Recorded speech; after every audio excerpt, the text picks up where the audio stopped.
రైతు శ్రామికులకు మరియు కర్షక సోదరులకు అందరికీ నమస్కారాలు. చివరగా మనం చేసిన రైతులకు సూచనలు వీడియోకి కొనసాగింపుగా ఈ వీడియో చేస్తున్నాను. ఈ రోజున మనం రైతుల యొక్క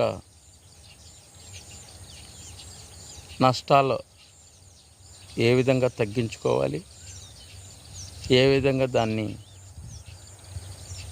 లాభం వైపుగా తీసుకెళ్ళాలి అనే దాని గురించి ఆలోచించుకోబోతున్నాం. ఒకసారి మనం చూస్తే 1970 నుంచి 2015 ప్రాంతంలో వరికి మద్దతు ధర 20 రెట్లు మాత్రమే పెరగగా, కానీ ప్రభుత్వ ఉద్యోగుల ఆదాయం మాత్రం 120 రెట్లు, కళాశాల ఉపాధ్యాయుల ఆదాయం మాత్రం 150 రెట్లు, అదే గవర్నమెంట్ ఉపాధ్యాయుల జీతం ఏకంగా 280 రెట్లు పెరగడం గమనించవలసిన విషయం. అంటే ఎందుకని ఇలా చెప్తున్నానంటే, ఇక్కడ రైతుకి ఎక్కడా కూడా కనీస మద్దతు ధర లభించిన దాఖలాలు లేవు.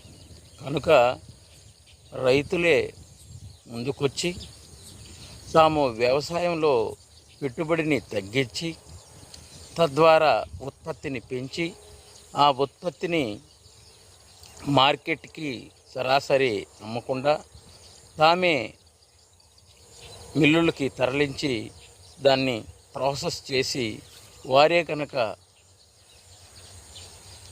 అమ్ముకుంటే తద్వారా రైతులు అనేది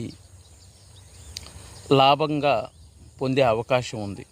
కానీ ఇక్కడ ప్రతి రైతు 80 కేజీల బస్తాన్ని 1600 రూపాయలకి విక్రయించినప్పుడు అతనికి పెట్టుబడి ఖర్చులు కూడా వచ్చే అవకాశం లేదు.